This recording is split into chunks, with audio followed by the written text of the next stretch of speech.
Hello, my GenXAbs crew. Today is Sunday morning. I'm out for my morning. Well, it's supposed to be a ruck, but no ruck vest today. Why? Because I got stung by a bee on Thursday, or a few bees. I just remember there was about 3 of them on my legs, but I only found one stinger. And then that evening, I went and did the cobathlon. So I went and swam 1K and ran 5K. And then later that night, after dinner, I went out and walked another 2 miles. I woke up with a nice swollen leg the next day. Well, it was lightly swollen. I thought I got away with it, no reaction. And then I went to work on Friday, went for my lunch walk, which is normally about 3 miles. Came back with like elephantitis on my leg. That evening, I went home, had dinner. Now, normally I do a kettlebell workout, but I decided not to do the kettlebell workout because the skin on my leg was tight. It was like a drum, and it itched like the skin just wanted to rip open. So I just did dumbbell bench press, pull-ups, and some military presses, and some ab workout. Saturday morning, first thing, as soon as I woke up, went straight to go see a doctor, and they looked at my leg and they said there was a huge amount of redness on the side of it, and it's just probably a reaction to this sting. Hopefully I'm not experiencing any kind of fever or problems, breathing or swallowing. So it's just a reaction to this sting. So they measured my legs and my calves, and so because I got stung in the calf area, and my calf where I got stung is 1 inch bigger than the other. So that's how much inflammation there is right there. So my sock, whenever I took it off that Friday night, it actually let the fluid or whatever in my leg kind of go into my ankle. So my ankle just got huge and disappeared. And it looked like I actually had like a little chin down there. I had a little double chin on my ankle. So I took the asteroids, we'll call them, and the antihistamine on Saturday, and I took it easy. I only had a 1 mile walk in my sandals because my foot was just huge. Elevated my leg, put an ice wrap on it, and this morning I woke up, my leg, the inflammation has reduced, but I decided to take it a little easy, not put on the ruck vest. That's normally about 32.5 pounds. And just go walk without socks on, with my shoes on. So to give my leg somewhat of a break and not stress it, once I get back home, I'm going to go ahead and elevate it again, put the ice wrap on there, take my asteroids. You know who says that, right? Anatoly. And yeah, it seems like that's working for me. So next week, I'm gonna go see another doctor, and they're gonna remove a mole. So now I'm gonna have stitches, and I won't be able to work out. So these past few days I've been stressing because of this sting, and it's me having to, pull off the throttle and working out. And now this coming up where they're gonna remove the mole, and I'm gonna have stitches. So prior to my appointment, I decided I'm gonna go down to the gym and see if I can maybe use the machines instead of having to pick up dumbbells, so that way I don't, stress the stitches and rip them open. So I went to the gym. I still have my membership. It's just on standby. I walked in there, and trainer looked at me and he's like, all right, this guy doesn't know what he's doing. And so he started, talking to me, and he asked me a question, started talking over me, and I'm like, so I pretty much shut him down, and I told him exactly what I wanted to do. Hey, I'm here to see what the crowd looks like at this hour. I can try to get off work at this hour. I want to see the availability of the machines, and I want to check out the facility. So it was like, oh, okay, this guy knows what he wants. Yeah, I'm freaking 50 years old, dude. So he started showing me around, and things have changed. In the gym, a lot of people are using the machines now. Before, nobody would touch them. now a bunch of people are using the machines, you know, and then you have everybody at the free weights. So it's just, that place was just packed at 5:15.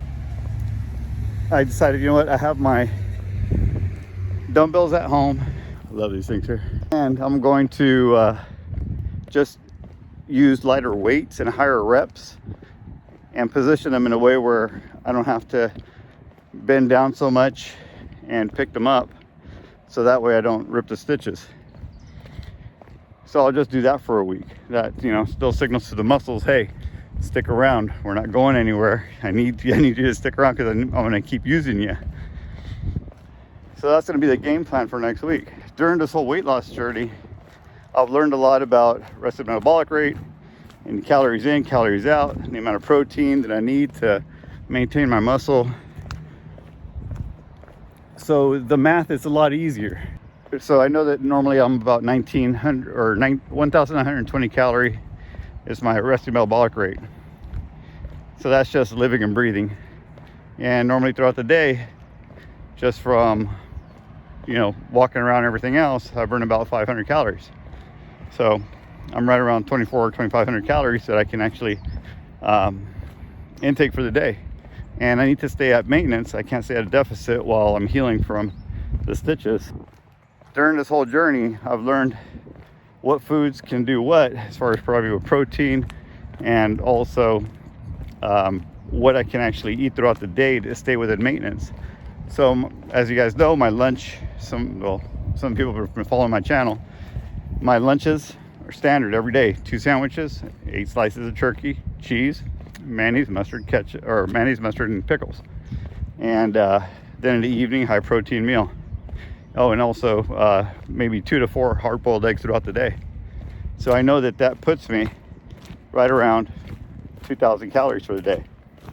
And sometimes it even leaves room for me to get a little bit more protein in with yogurt, with some blueberries, and I stay at maintenance.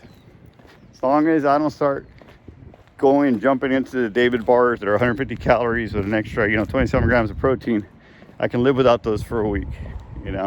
I'm not working out as much as I need to burn those calories off. So I'm just gonna stay away from any little snacks.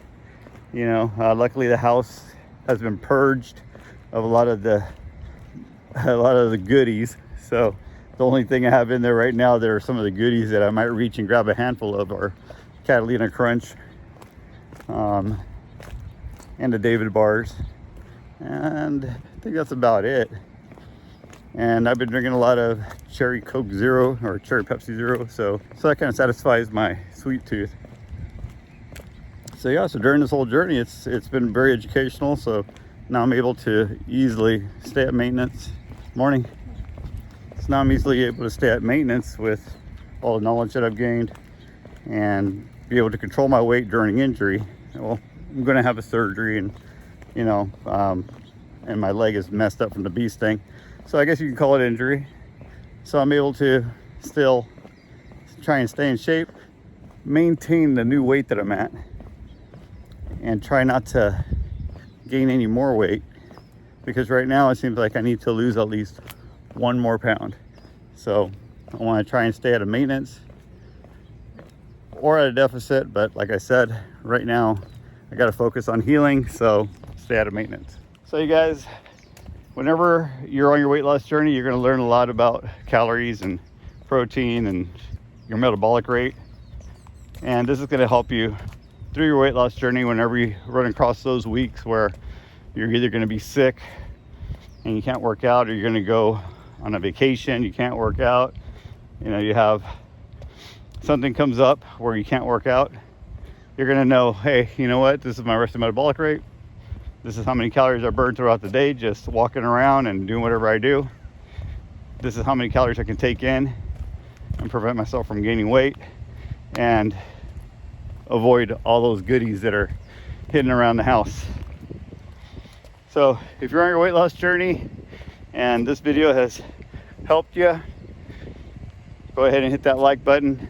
Also, what are some of the things that you've done whenever you've been injured and have been able to work out? What'd you do to be able to get some exercise in? or alternatives to the workouts that you're normally accustomed to, let me know down in the comments below. So be sure to subscribe, hit the notification bell, and again, hit that like button. Also support the channel. Visit GenXAbs.com to purchase the merch that lets people know that you're part of the Gen X crew that says we are not done yet. All right, guys, I'll check in back with you later.